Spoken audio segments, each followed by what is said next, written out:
Okay, let's talk about building the roof for our bunker. And basically, I want the style of bunker, kind of a World War II style entrenchment, where we have a cement top with kind of earth laid on top of it, which is kind of assimilates this mound into the whole look of the structure. So I'm going to use a piece of styrofoam for the roof. So don't be confused that I'm switching to pink foam. It's basically the same stuff, different coloration. This is the reason I'm using pink is because that's what I just happen to have in 1 inch. My 2-inch stuff is blue. So I'm going to take this, and this is going to become my roof piece, or part of this well. So here's the trick. If you remember, early on in this process I showed you a template that was kind of the footprint that I used to trace out our styrofoam base. Well, outside of the middle of that, to begin, I cut this piece out, which, you know, obviously matches the inside of the structure.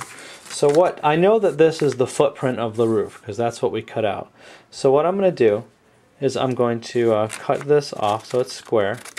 And now I've basically got the size of the roof. This should, more or less, yeah, fit on top of my bunker.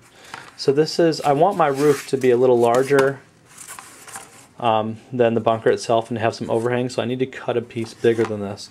So what I'm going to do is I'm going to lay my styrofoam down, and I'm going to lay this over the edge, and I want to leave, I don't know, it's all a matter of aesthetic and choice, but I want to leave just a little overhang. I guess that's about a 1/4 of an inch or so around, and I'm just going to mark the edges of the styrofoam and eye it kind of where I want this to be. Okay, so I'm going to use a hot wire cutter to cut this out. You could definitely use a knife or anything, and then I'm going to show you the effect in just a second. Okay, so now we've finished making the roof for this, which is just a piece of styrofoam cut down to size. You can see it's not too thick. It has a slight overhang over the edge. What I always like to do with styrofoam pieces that where I want a rounded edge is I take a sanding block, which is like styrofoam sandpaper more or less, and just smooth those edges out, which I've already done, because I want it to have this kind of rounded, tapered look to it. And then that will sit right on top of the bunker like that. Once we've detailed it, it's going to look pretty. I'm going to leave it unattached. I like the idea of, you know, having easy access to get your figures in there, and so forth and so on. A couple little details for the roof is, first of all, I'm going to add like a wooden button. Okay, so this is technically a furniture button. Again, in a craft store where they have wooden bits, they have, you know, these kind of things, and so I want some sort of vent on top of this, so I'm going to put one of those on there. In fact, let's go ahead and glue that on right now. And then I've also got another little random wooden bit from my bits box, but also another old craft piece. I think this is from when my son made a longhouse project for elementary school. I'm going to put that other piece of like venting or whatever on there. These will be painted up like metal later on, like they're metal venting. But for now, we're just going to add these wooden craft bits to the roof. And this will add a nice little detail. Okay, so I just want those 2 bits on there. You know, you can put anything you want up there, or nothing at all. Yeah, I just wanted to have this kind of idea that they can seal this thing up, and they need some, you know, venting if they've got, you know, maybe a wood burner going in there or something like that to stay warm if it's a colder season or whatnot. So the other thing I wanted to show you was I'm working on the door to this too. So let me take the lid off, the top off this bunker for a second. The door is going to be just a piece of very thick cardboard, not standard like cereal box cardboard, but something a little thicker. Actually, it's the same material I used for the base of this.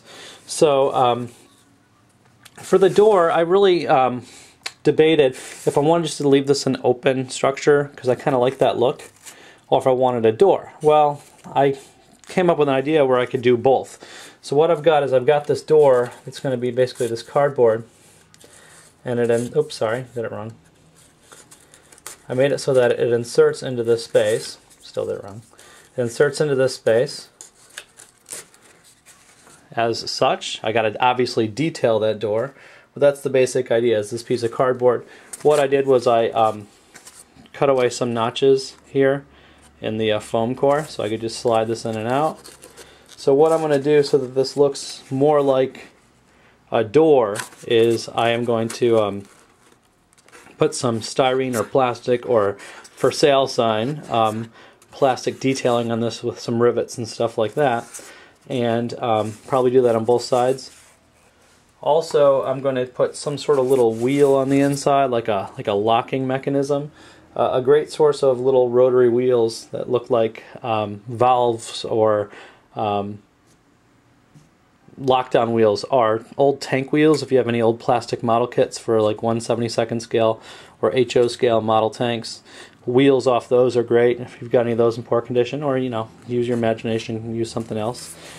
So I'm going to detail that door and show you what that looks like. But again, I like the idea of the removable door if I just want to leave this an open bunker, or if I want to have this door in there that looks like a sealed door, that would be fine too. So let me work on the door detailing, and then I'll show you what's next. Once we're done with the door detailing, we're basically done with the bunker structure itself, with the exception of we might want to add some rivets and so forth to the framing around the structure. All right, but outside of that, we've mainly done that when we can start working on the trench work outside of this bunker itself.